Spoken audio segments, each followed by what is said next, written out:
Dieu, aujourd'hui, va mettre à part 2 femmes qui ont choisi de servir le Seigneur, on va les entendre, mais qui ont accepté aussi cette mise à part, qui est une consécration et qui va demander des sacrifices. Je sais qu'elles ont dû déjà passer par des sacrifices personnels, mais je crois que le Seigneur va aussi les amener encore plus dans la consécration et dans la mise à part. Il faut un caractère. Quand Dieu t'élève, il faut avoir le caractère pour l'élévation. Si Dieu te confie des richesses, il faut avoir le caractère pour gérer ce que Dieu va te confier. Je vous assure, on ne peut pas être élevé comme ça. J'ai entendu un prédicateur et j'ai aimé son message il y a quelque temps, et il expliquait que quand il était encore dans l'ombre et qu'il n'était pas connu et qu'il n'avait pas la pression, il pouvait se promener et personne ne le reconnaissait pas. Personne ne le reconnaissait. Il disait, à partir du moment où j'ai commencé à être connu, où Dieu a élevé mon ministère, une pression terrible est venue sur moi. Je n'osais même plus le matin consulter mon téléphone tant il y avait d'appels, de sollicitations, de pression de toutes parts, parce qu'il faut être dans l'excellence, parce que vite, il faut aller faire une télévision, un enregistrement, il faut toujours être bon. On va regarder et passer au filtre vos prédications, voir s'il y a des erreurs doctrinales et autres. Et on va vous cribler et on va vous persécuter, simplement parce que Dieu vous a élevé. Il faut avoir le caractère. Il faut être passé, frères et sœurs, il faut être passé par le creuset, vous voyez. Il faut être passé un temps dans le creuset, parce que c'est là que Dieu travaille avec nous. Il travaille vraiment. Il va te travailler sur la patience. Il va te travailler sur la persévérance, sur la fidélité dans l'Église. Il va te travailler sur je dirais, le côté docile, l'humilité, parce que Dieu ne peut pas élever quelqu'un qui est orgueilleux. Il va tomber de très haut et la chute va être compliquée. Et il peut même perdre son salut à la limite. Donc Dieu te travaille dans l'ombre. Et toi tu pries et tu dis, Seigneur, élève-moi, que je puisse faire telle et telle chose comme tel et tel serviteur. Et Dieu dit non, pour l'instant c'est un temps où je travaille avec toi. Parce que dans le temps de l'élévation, si vous n'avez pas pris des habitudes de prière, de communion avec le Saint-Esprit, ça sera trop tard. Une fois que vous aurez la pression, une fois que vous serez très très occupé, vous oublierez le Seigneur. Vous oublierez vos temps de prière. Et ça va être catastrophique. Donc rappelez-vous, c'est vraiment le Seigneur qui a mis ce message pour vous ce matin. Il m'a dit, rappelle à mes enfants que je travaille dans des saisons. Et que je travaille avec eux d'une certaine façon parce que je vois l'avenir qu'ils vont avoir en moi. Donc je suis obligée de travailler individuellement et d'une certaine façon dans leur présent. Et vous pouvez remarquer que dans la vie de vos autres frères et sœurs, Dieu ne va pas forcément travailler de la même manière. C'est fonction de ce que... Parce que nous sommes tous appelés à quelque chose. Ne dites pas que vous n'êtes pas appelés. Ces femmes sont appelées pour le ministère de diacre. Un ministère peut évoluer, mais elles sont appelées. Je vais vous parler de la consécration. Mais elles sont appelées, mais nous sommes tous appelés à faire quelque chose pour l'œuvre du Seigneur. Vous êtes appelés dans l'église, vous êtes peut-être appelés à l'évangélisation, peu importe, mais Dieu a déjà travaillé dans vos cœurs. Vous savez, vous avez des désirs pour Dieu, vous savez ce que vous voulez mettre en place, parce que Dieu travaille en premier dans les cœurs. Il parle aux leaders, bien sûr, mais il a déjà travaillé votre cœur avec des désirs et des aspirations. Écoutez vos cœurs. Écoutez vos cœurs, parce que dans les cœurs, le Saint-Esprit a déposé quelque chose. Et voyez avec les leaders comment vous pouvez exploiter ça. Un tel veut faire de la cuisine, un tel veut travailler avec les enfants, un tel a des dons et des capacités que Dieu lui a donnés. Il faut les mettre au service de Dieu. Les temps sont courts, frères et sœurs, et le retour du Seigneur est proche. Il faut que vous amassiez des trésors dans le ciel. C'est des trésors dans le ciel, quelque chose d'éternel dont je vous parle. Nous sommes des serviteurs inutiles, certes, mais Dieu passe par nous. Parce qu'il lui plaît de passer par nous. Nous devons rechercher à être purs. Nous devons rechercher une consécration, une mise à part. Parce qu'il va y avoir aussi, avant le retour des seigneurs, des temps difficiles. Les temps de la fin vont être des temps difficiles, où bien sûr nous allons vivre à la fois le réveil extraordinaire, mais aussi des persécutions. Et il faut tenir, il faut avoir le caractère pour cela. Il faut être fidèle à notre foi et à notre témoignage. Alléluia. Je reviens de mission, donc voilà, avec ma fille Charlotte qui dirige le ministère JCB. Et je suis très fière d'elle. Elle fait un excellent travail et c'est pas facile. La délivrance, c'est extraordinaire. C'est extraordinaire parce que nous voyons les vies transformées. Et donc nous sommes, juste pour la petite anecdote, vous savez, je sais que Dieu travaille dans mon avenir, mais moi aussi j'ai besoin d'être exhortée des fois. Et Dieu permet qu'il y ait des paroles prophétiques, ça nous exhorte. Hein, ça permet de tenir dans les moments difficiles, qu'il y ait des dons prophétiques parmi vous, qu'il y ait de la prophétie parmi vous. Ça exhorte, ça encourage, ça fait du bien. Et moi, on m'a dit que mon ministère allait prendre un tournant le 11 janvier 2020. C'était hier. Donc ça y est, mon ministère a pris un tournant. Vous savez, c'est en esprit qu'on peut le voir, parce que c'est pas si concret que ça. Et en fait, j'ai travaillé dans le ministère, mais je sais qu'il y en a beaucoup qui me connaissent, je vais faire court. Je tiens quand même à vous faire un petit retour d'hier. Je suis encore très enthousiaste. Et donc, en fait, Dieu m'a levé dans le ministère. Il y avait hier 4 ans et 6 mois. C'est-à-dire que c'était le 11 juillet 2015. Non, 2016. 2015. Voilà, en fait, je ne savais pas, parce que vous savez, on a tellement fait le séminaire, c'était le 19e hier. Donc, moi, je ne comptabilise pas trop, mais en tout cas, j'ai fait mon petit calcul. Nous n'avons pas choisi la date. En fait, c'est mon avant-dernier séminaire, je me suis levée, poussée par le Saint-Esprit, et j'ai dit, je veux venir sur Paris. Je sais que Dieu m'ouvre une porte sur Paris. Et c'est pas moi, c'est pas la chair, c'est Dieu m'ouvre une porte. Ouvrez-moi la porte d'une église. Ouvrez-moi la porte d'une salle. Moi, je ne connais pas bien Paris. Nous étions renseignés. C'est des prix c'est très cher sur Paris. Nous voulions une salle au moins 60 personnes et les prix sont très très chers. Donc, j'avais un petit peu laissé de côté et le séminaire s'est passé. Et 2 mois après, quelqu'un m'a écrit sur Messenger et m'a dit: Pasteur, nous avons loué une salle pour faire un séminaire, mais nous allons l'annuler. Je vous donne la caution que nous avons versée, je vous donne la salle si ça vous intéresse. Waouh! Nous avons payé la moitié de la somme.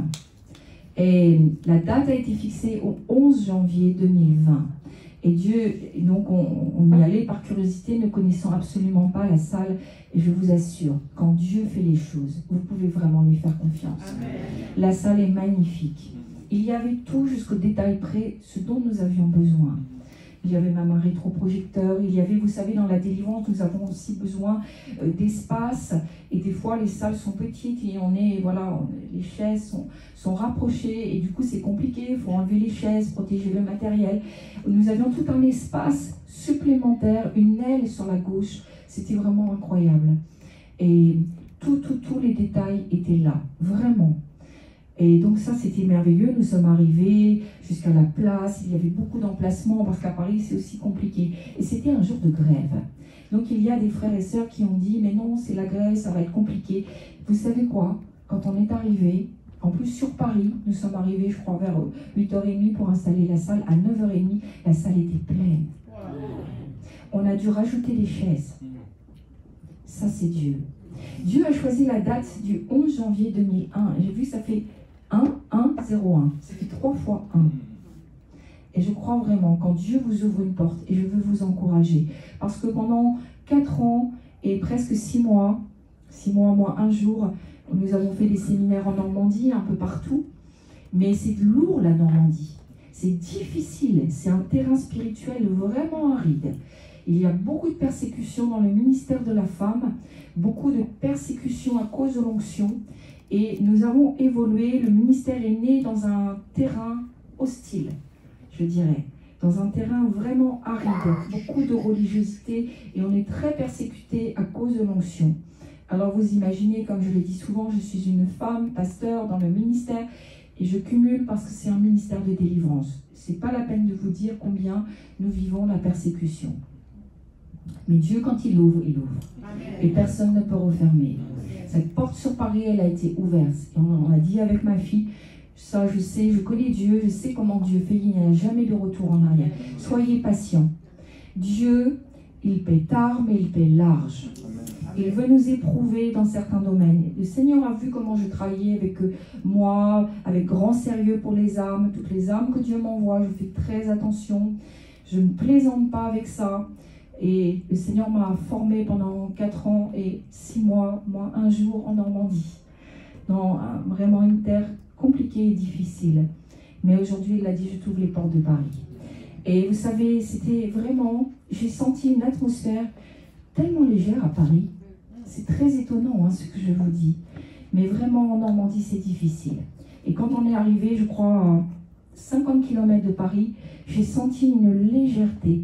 Et quand on est arrivé dans le lieu du séminaire, c'est de la délivrance, donc c'est des gens qui ont vraiment des problèmes. C'est censé alourdir quand même. Des fois, la louange, il me dit, c'est si difficile de rentrer dans l'onction. Et là, c'était simple. Les gens étaient debout et vraiment, ils applaudissaient. Ils étaient vraiment enchantés et enthousiastes. Donc, je vous dis ça parce que moi, ça m'encourage beaucoup.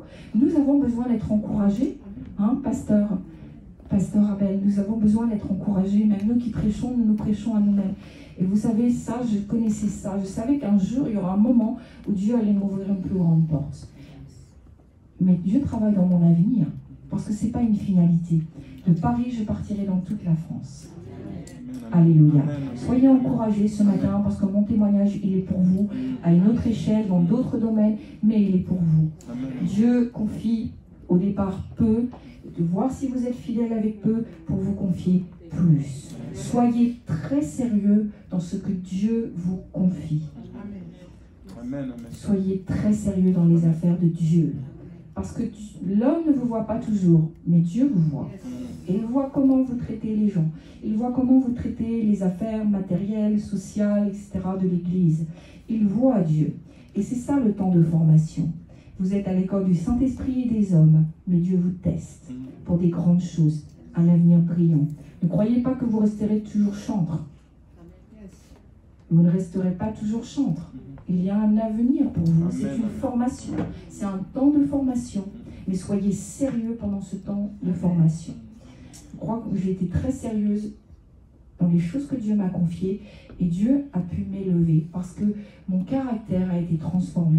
Parce qu'aujourd'hui, je crois, et Dieu continue de me former, mais il faut avoir le caractère pour l'élévation. Amen. Alors aujourd'hui, c'est un jour de consécration et donc j'ai prévu de partager avec vous dans la parole de Dieu parce que il faut que nous soyons clairs sur ce que c'est que la consécration, l'ordination. Donc j'ai prévu un enseignement et j'ai vu dans mon esprit, Élisée et Jeanne, je vous ai vu dans mon esprit, j'ai prié ce matin pour vous et je vous ai vu là sur des chaises. J'aimerais qu'on mette les sœurs là, sur des chaises, peut-être sur des chaises bleues, s'il y a, des belles chaises. Je vous ai vu là, comme ça, pendant que j'enseignais.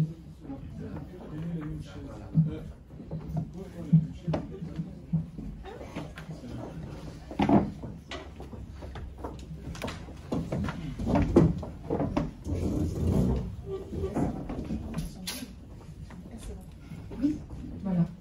On va mettre les chaises comme ça et comme ça, à peu près. Non, venez là, comme ça. Là, comme ça et comme ça. Voilà. On a des belles chaises confortables.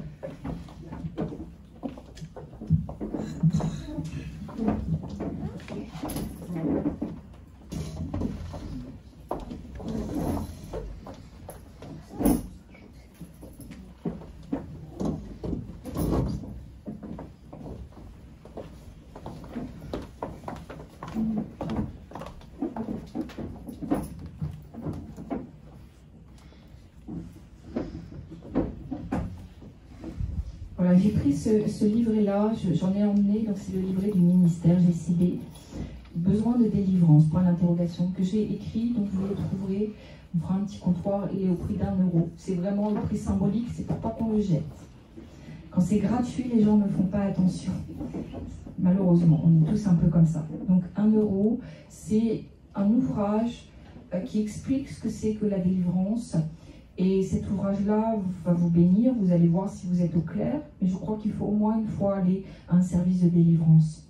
Dieu va enlever une église sans tache ni ride. Elle compte sur vous, il ne va pas le faire à votre place. Il a mis des ministères dans l'église, nous allons voir, Et du coup, il dit allez vers les ministères au moins. Donc voilà, on mettra un petit comptoir de librairie.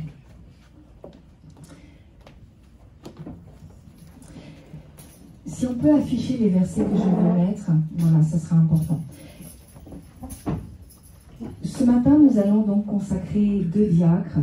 Et je vais vous parler de la consécration et de l'ordination afin que vous soyez enseignés et que vous compreniez, ainsi que Jeanne et Élisée, afin que vous sachiez ce que Dieu vous demande et que vous preniez la pleine mesure de ce que c'est qu'une consécration.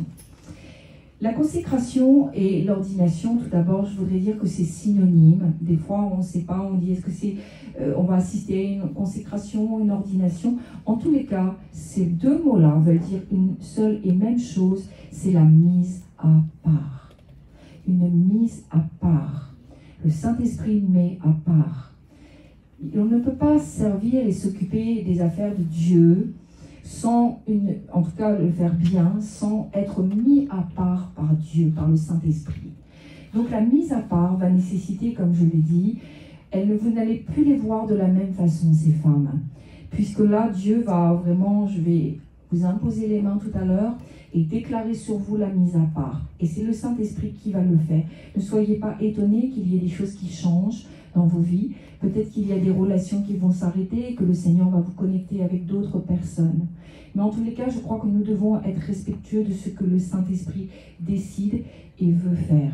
2 femmes qui vont être mises à part pour le Seigneur, pour l'œuvre du Seigneur. En tous les cas, pour la consécration de diacre, c'est une mise à part pour l'Église. Il y a d'autres ministères où ce n'est pas forcément pour l'Église locale, mais pour les diacres, c'est pour l'Église locale. Et il vous faudra vraiment, je sais que vous êtes déjà fidèles et sérieuses, mais je crois que le Seigneur va aussi permettre de mettre peut-être une charge supplémentaire sur vous à partir de cette consécration, et que je vais prier pour cela, qu'ils mettent aussi un amour supplémentaire pour les brebis, parce que nous allons voir dans la parole de Dieu des exemples de diacres qui étaient remplis du Saint-Esprit. Tout ce que nous faisons, nous avons besoin du Saint-Esprit, d'être remplis du Saint-Esprit, conduits par le Saint-Esprit. Nous avons besoin de la sagesse. Vous savez, des fois on dit les diacres, c'est pour s'occuper des choses matérielles. Étienne, dans la parole de Dieu, il était rempli du Saint-Esprit. Nous voyons combien il faisait des miracles. Nous voyons combien il était complètement conduit par le Saint-Esprit. Et ça doit vous encourager à rechercher plus de communion et plus d'onction. Parce qu'on viendra vous voir, parce que vous serez comme des aimants.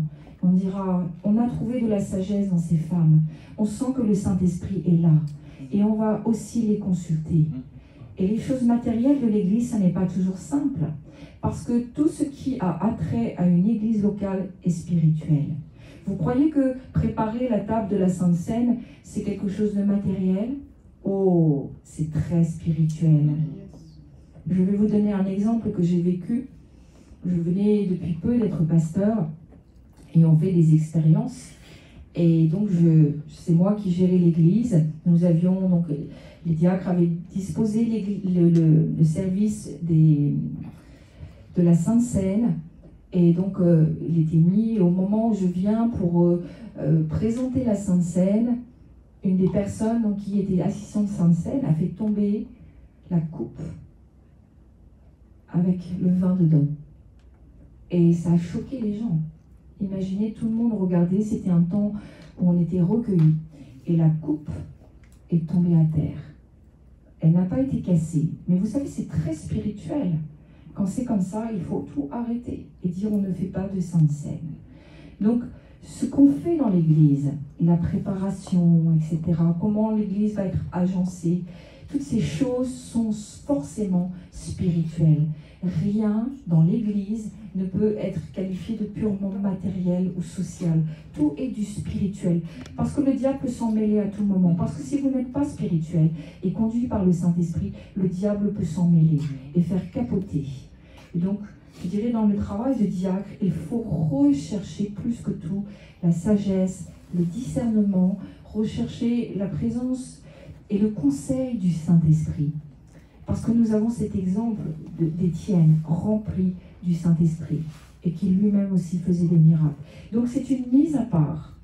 Ces deux mots font référence à une reconnaissance dans le ministère, ordination, consécration. On ne le trouve pas dans le Nouveau Testament. Il est question, je ne vais pas vous donner tous les versets, mais il est question simplement de la consécration pastorale ou de l'ordination pastorale. Mais pas de mots utilisés dans le Nouveau Testament. La Bible dit juste, dans Actes 6, 6, ils leur imposèrent les mains, il est parlé de mise à part, dans Actes 6, 6.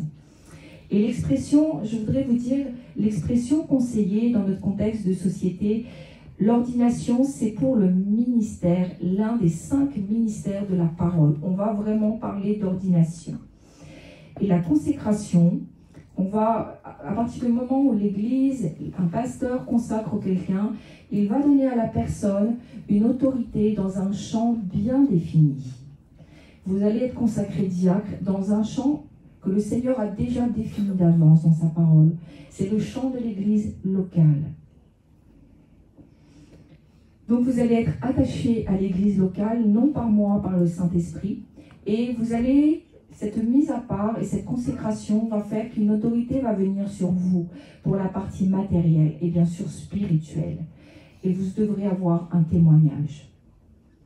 La mise à part et la consécration amènent une autorité. Et c'est le Seigneur lui-même qui va vous la donner.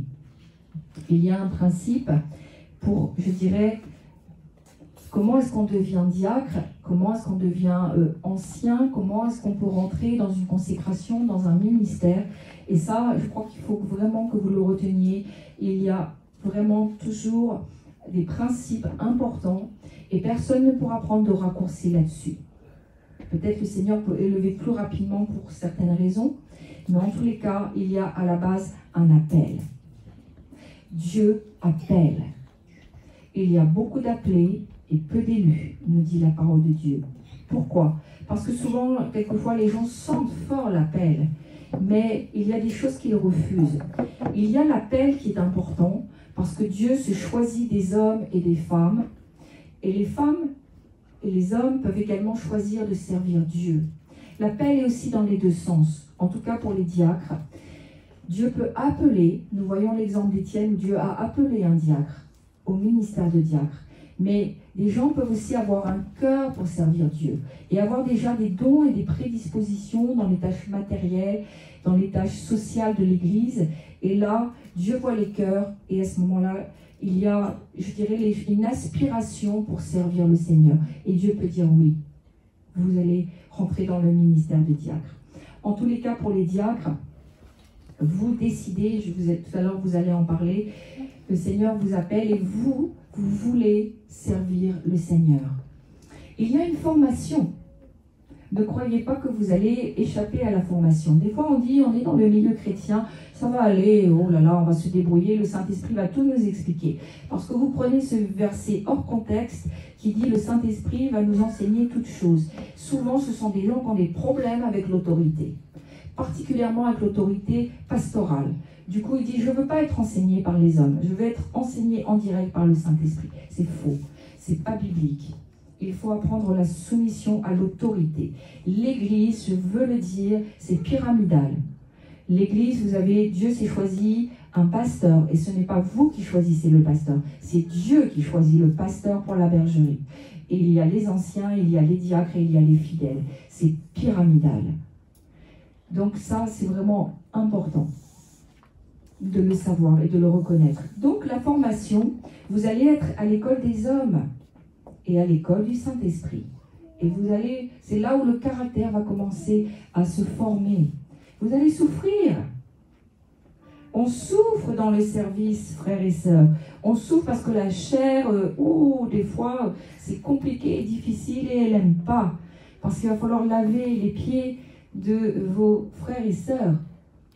Est-ce qu'on le fait au sens propre? Oui, on peut le faire, c'est un symbole qui nous ramène à l'amour et à la compassion, mais c'est surtout spirituel.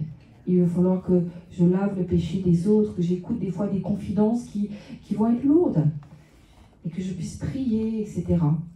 Et Dieu va transformer mon caractère petit à petit, c'est-à-dire que ce ne sera plus mes priorités, ce sera les priorités de Dieu, peut-être les priorités de l'Église. Je vais mettre mon moi un peu, je dirais, entre parenthèses. C'est ça aussi le service pour Dieu. C'est une priorité, je veux servir Dieu, je veux être zélé. Et il y a des choses peut-être qui vont me manquer, peut-être que je vais des fois devoir jeûner. Et c'est difficile le jeûne, qu'on ne me dise pas que c'est pas difficile. Peut-être que vous allez pas avoir le temps de manger parce qu'il y a un service à effectuer. Peut-être que vous allez devoir vous lever plus tôt parce qu'il y a un horaire à respecter dans l'église. Parce que vous savez, si vous n'êtes pas sérieux sur les horaires, c'est compliqué de réussir sa formation. C'est le b.a.-ba. Soyez à l'heure. Quand on dit que le culte démarre à 10h30, mettez 2 ou 3 réveils s'il le faut. Préparez la veille tout ce que vous pouvez, mais soyez à l'heure. C'est le sérieux. Même quand vous êtes un fidèle, il y a le mot fidèle, fidélité. Vous devez être régulier. Ne venez pas, tiens, aujourd'hui, ce dimanche, je me suis réveillée à l'heure, j'y vais. Non. Dieu vous appelle à être déjà fidèle. Vous êtes fidèle. Dieu va vous élever à autre chose si vous l'avez à cœur. Mais commencez à être fidèle, régulier. Commencez aussi à dire des bonnes paroles, à exhorter, à être soumis aux autorités. C'est une juste soumission qui va vous protéger et vous allez être bénis. Si vous voulez vous faire par vous-même, sans l'école des hommes, ce ne sera pas possible. Si on vous reprend, c'est pour votre bien.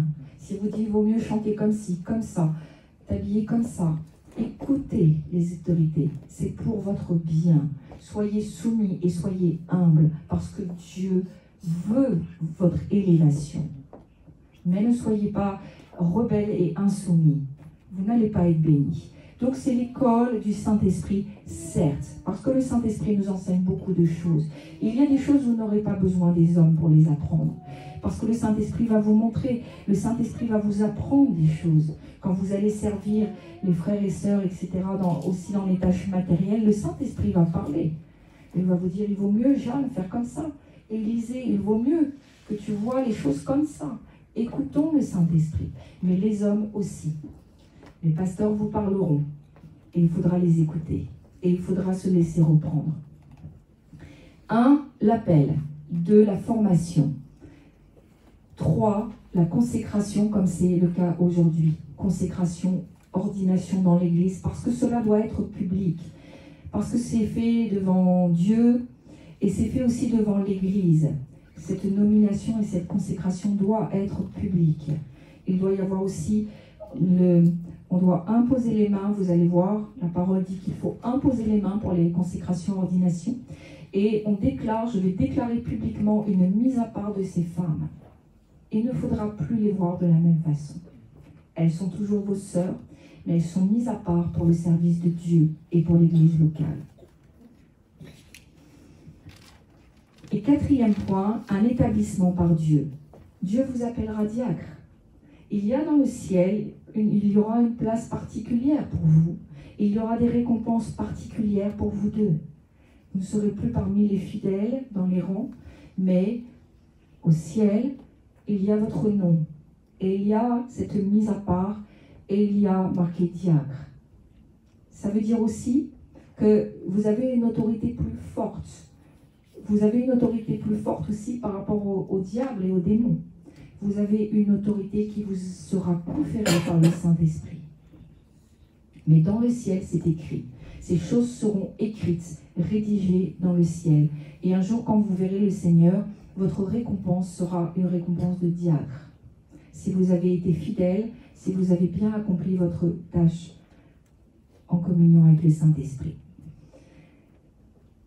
Je voudrais juste vous rappeler par rapport au rang, par rapport à la structure de l'Église, telle que la parole de Dieu nous le dit. Nous avons donc les fidèles, je viens d'en parler, ceux qui servent le Seigneur par leur fidélité dans l'Église. Vous pouvez ne pas être diacre pour différentes raisons. Peut-être c'est un temps comme ça. Et vous pouvez ne pas être ancien non plus, et pourtant être attaché et être quand même dans le service, comme j'ai parlé de la louange tout à l'heure. Et le Seigneur va tester sur la fidélité. Il va vous tester vraiment sur votre fidélité. C'est-à-dire à la fois sur votre foi, sur la confiance que vous mettez dans le Seigneur et le grand sérieux que vous avez dans tout ce que vous faites. Ne négligez rien. Ceux qui sont même à l'ordinateur, vérifiez que l'ordinateur va fonctionner, que l'écran, etc., le rétroprojecteur, vérifier les instruments de musique. Il faut être sérieux, fidèle, être trouvé par Dieu. Peut-être les hommes ne verront pas, mais il faut être trouvé par Dieu fidèle pour après avoir une élévation. Ça, c'est le premier rang, les fidèles. Le deuxième, c'est les diacres. Nous allons lire ensemble le rôle des diacres. C'est dans 1 Timothée 3, 8, si nous pouvons le prendre ensemble. 1 Timothée 3, 8.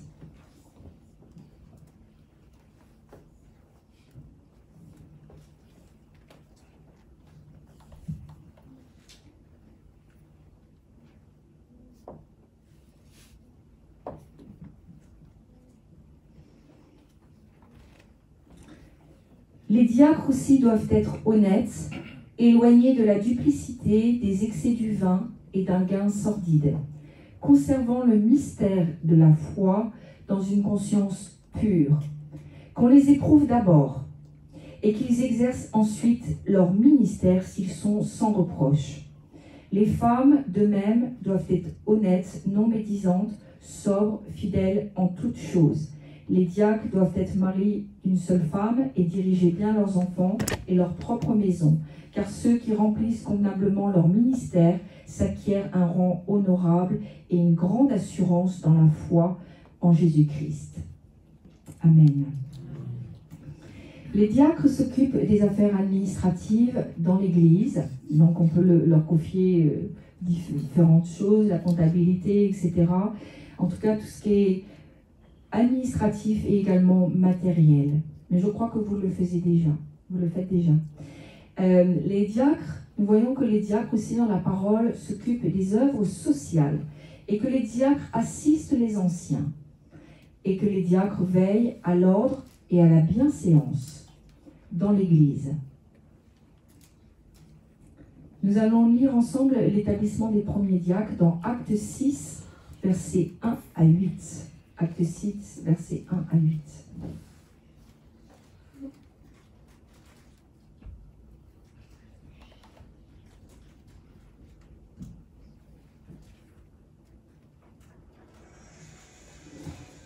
En ce temps-là, le nombre des disciples augmentant, les hellénistes murmurèrent contre les Hébreux parce que leurs veuves étaient négligées dans la distribution qui se faisait chaque jour.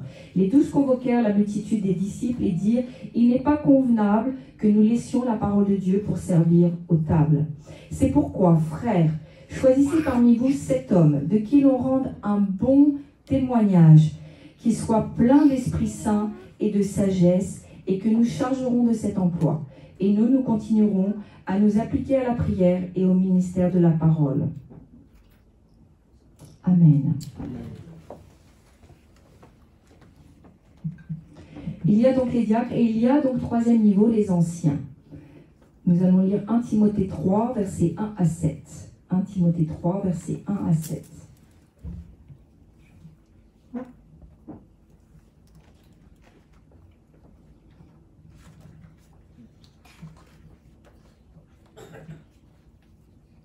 Cette parole est certaine si quelqu'un aspire à la charge d'évêque ou d'ancien, il désire une œuvre excellente. On va s'arrêter là.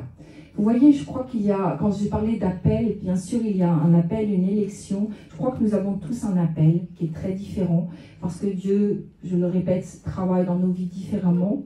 Mais Dieu nous dit que nous avons aussi la possibilité d'aspirer à une charge, de désirer une charge et que c'est une chose excellente.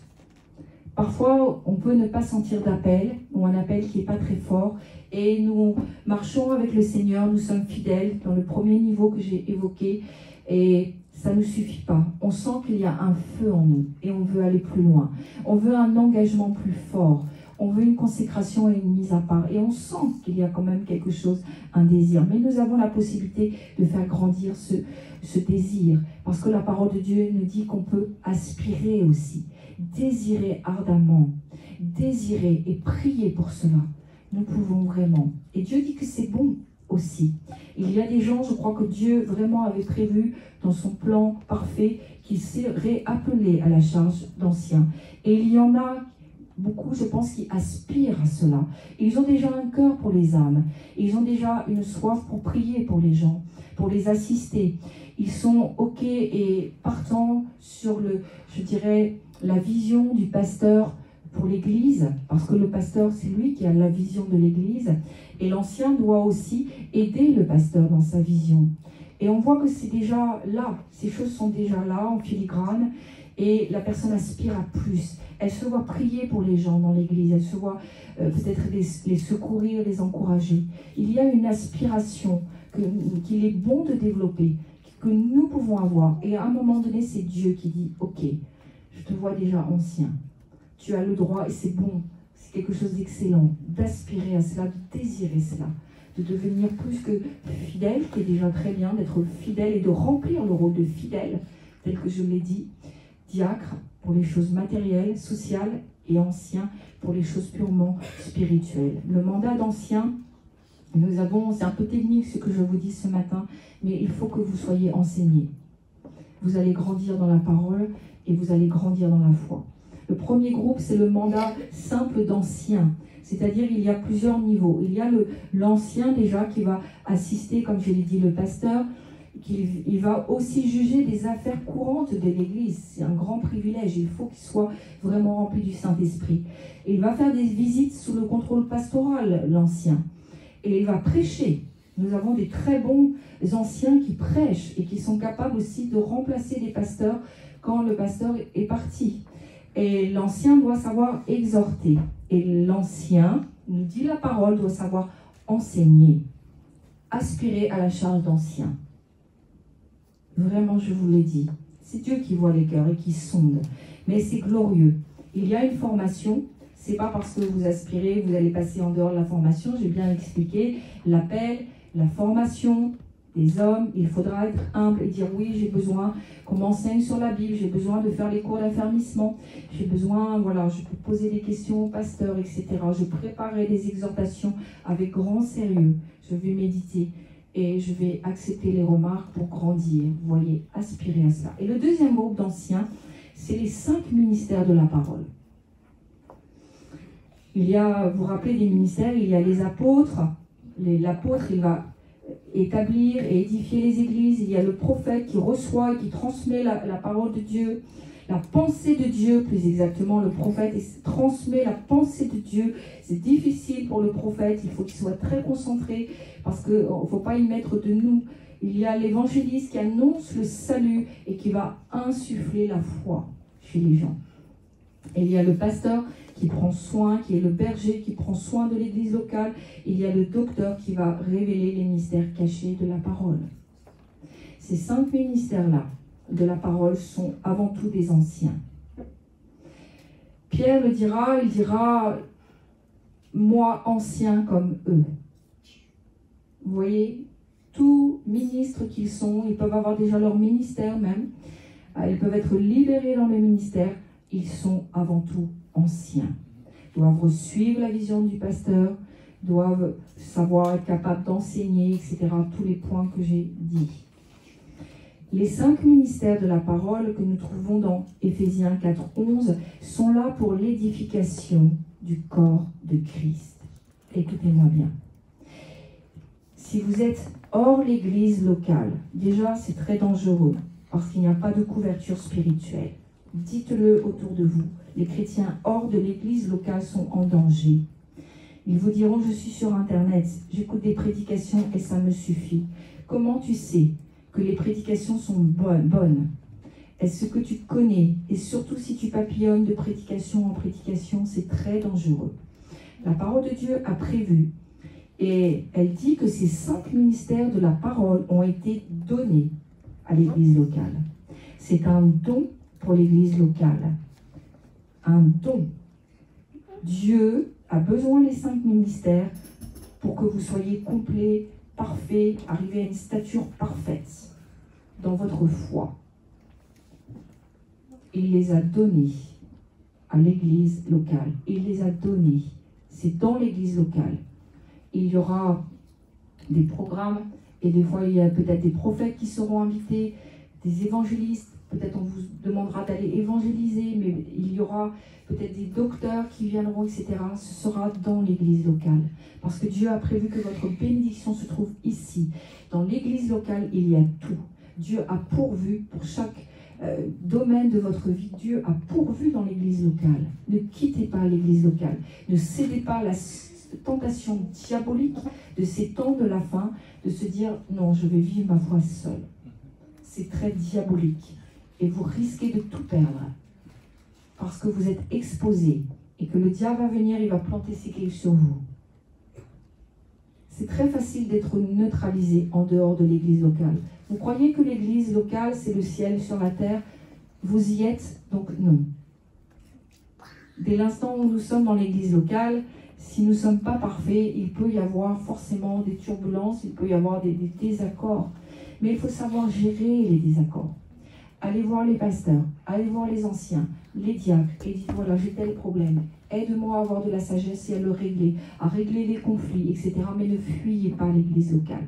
Ne fuyez pas parce que vous ne voulez pas de problème. Juste, dès l'instant où il y a des gens, des individus, il y a des conflits potentiels. Il faut apprendre à gérer les conflits. Ne fuyez pas. C'est lâche. Et le diable n'attend que ça pour vous récupérer. Je le sais dans le ministère de délivrance, je vous le dis ce matin. C'est un grand danger.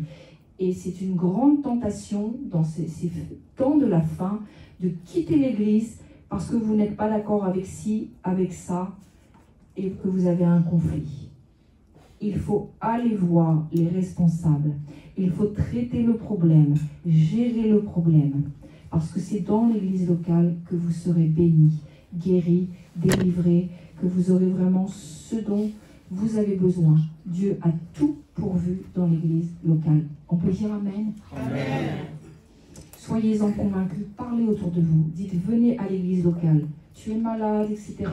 Tu crois, de temps en temps, comme ça, tu vas dans une église. Tu ne peux pas être béni. Ça n'est pas biblique. Dieu a prévu qu'il faut déjà que tu te mettes, tu te poses quelque part, que tu t'ancres quelque part. Parce qu'il veut travailler sur beaucoup de niveaux. Il va travailler sur ta foi personnelle, il va travailler, comme je l'ai dit, sur ton caractère, etc. Comment vous voulez, en allant une fois tous les 2 ou 3 mois à l'église, que ce soit possible? Ça n'est pas possible. Mais Dieu est Dieu et il fait grâce. Et bien sûr que sa main est sur ses enfants, même ceux qui sont rebelles. Parce que Dieu est Dieu. Mais nous voulons non la bénédiction ponctuelle, mais la faveur. Parce que la faveur, elle est permanente, n'est-ce pas? C'est dans l'église locale que vous allez l'avoir. Je suis pasteur, je prêche cela, mais croyez-moi, je vois, j'entends tellement de choses dans la délivrance, et je sais qu'un des grands problèmes, c'est que les gens n'ont plus d'église locale. Vous avez une très bonne église ici. Je sais qu'avec les 2 pasteurs, c'est vraiment, vous êtes très très bénis, et vous allez recevoir tout ce dont vous avez besoin. Et je sais qu'ils vont aussi des fois inviter des ministères, parce que ce sont des dons que Dieu a fait à l'église.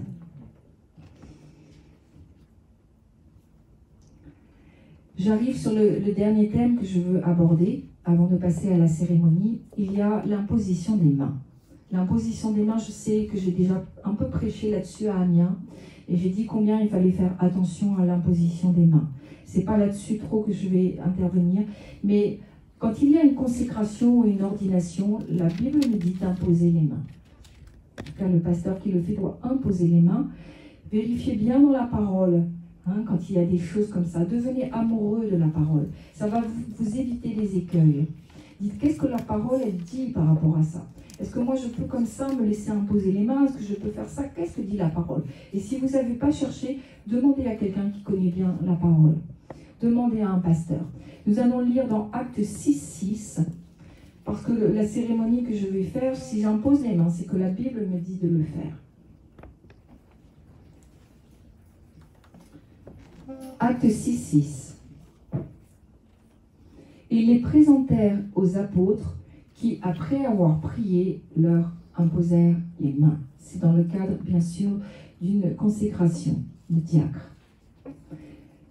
Dans l'Ancien Testament, nous trouvons aussi, et je vais lire pour vous, c'est dans Nombres 27, 18 à 20, l'Éternel dit à Moïse, prends Josué, fils de Nun, homme en qui réside l'Esprit, Et tu poseras ta main sur lui. Quand il est question de cela dans la parole, poser la main, c'est imposition des mains, bien sûr. Tu le placeras devant le sacrificateur Éléazar et devant toute l'assemblée. Ça doit être public. Et tu lui donneras des ordres sous leurs yeux. Tu le rendras participant de ta dignité. Ça veut dire que tu mettras sur lui de ta gloire. Tu mettras sur lui de ta gloire. Il y a une transmission quand on impose les mains, afin que toute l'assemblée des enfants d'Israël l'écoute. Vous savez les conséquences que cela a eu. Vous savez les conséquences que cette imposition des mains a eu. Nous allons le lire dans Deutéronome 34, 9. Josué, fils de Nun, était rempli de l'esprit de sagesse, car Moïse avait posé ses mains sur lui. Les enfants d'Israël lui obéirent et se conformèrent aux ordres que l'Éternel avait donnés à Moïse. Il y a eu une transmission qui s'est faite dans la sagesse. La sagesse, une partie de sa gloire est venue sur lui. Alléluia. L'imposition des mains est très spirituelle. C'est une connexion spirituelle. Et Dieu utilise ce canal aussi pour transmettre des dons, pour transmettre une autorité aussi. Il y a un transfert.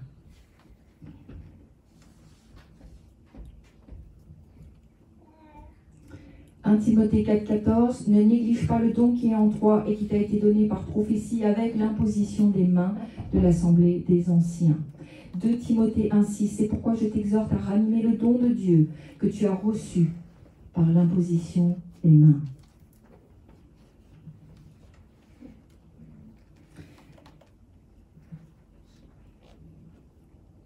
Il y a des qualités pour les diacres et les anciens. Il y a des qualités que nous devons avoir. Je les ai lues tout à l'heure, mais il faut être sans reproche moral.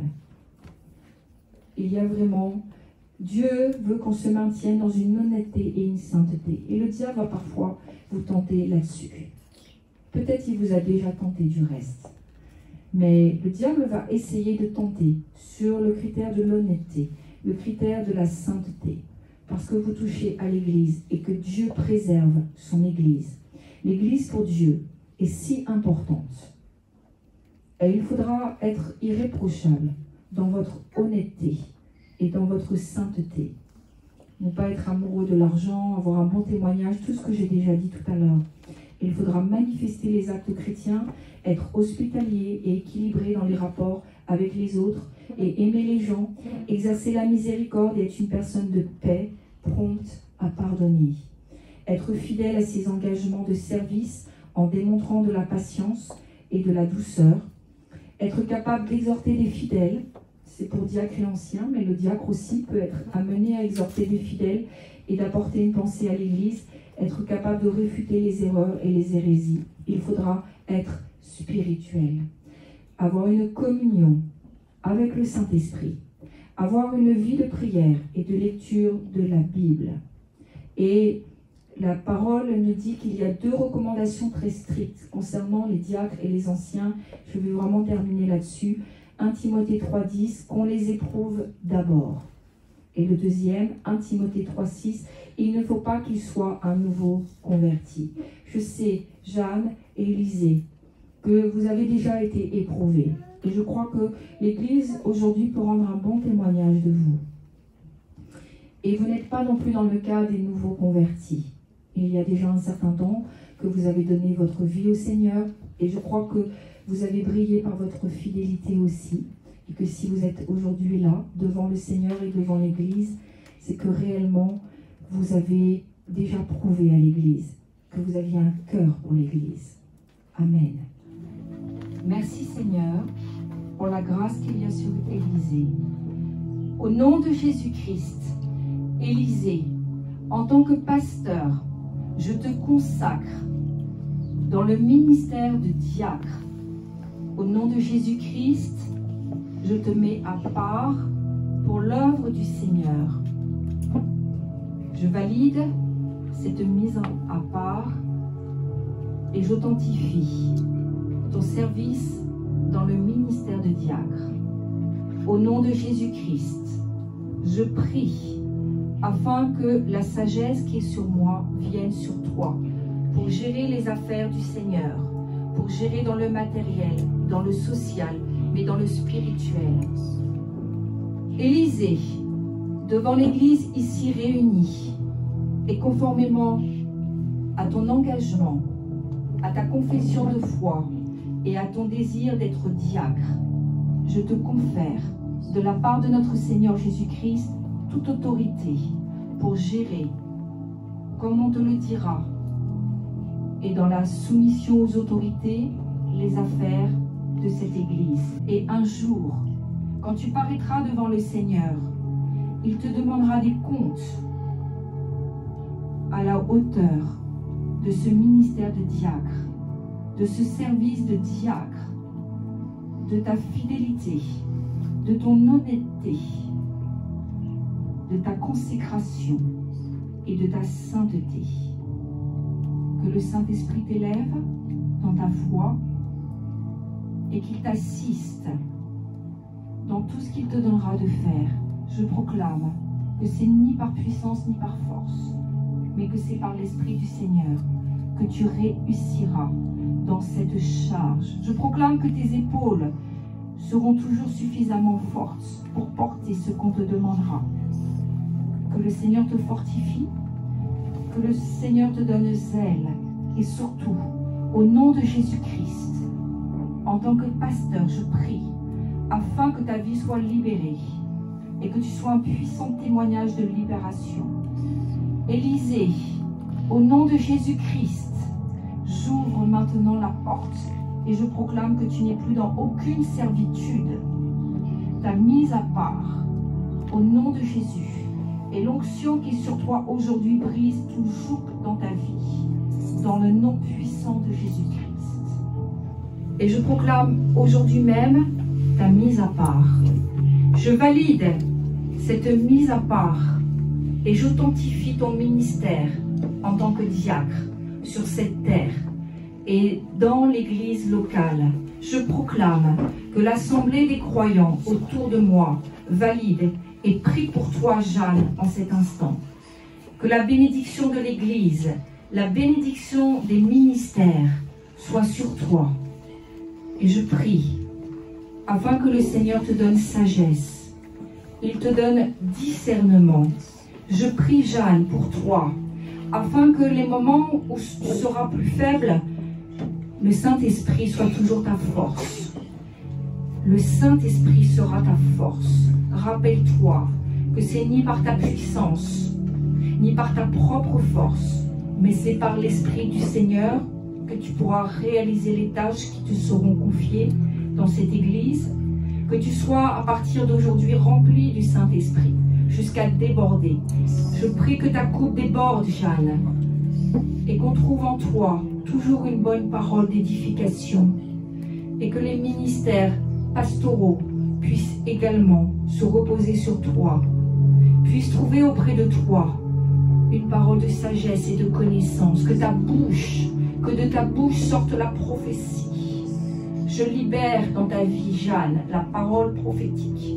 Je libère dans ta vie, au nom de Jésus, la parole. Que ta bouche soit comme un feu. Au nom de Jésus, je proclame une connexion nouvelle. Je proclame un environnement nouveau pour toi, Jeanne. Au nom de Jésus, je te fais sortir de toute servitude.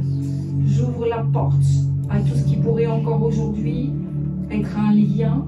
Je proclame qu'il n'y a plus de captivité, que tu es libéré des chaînes du passé.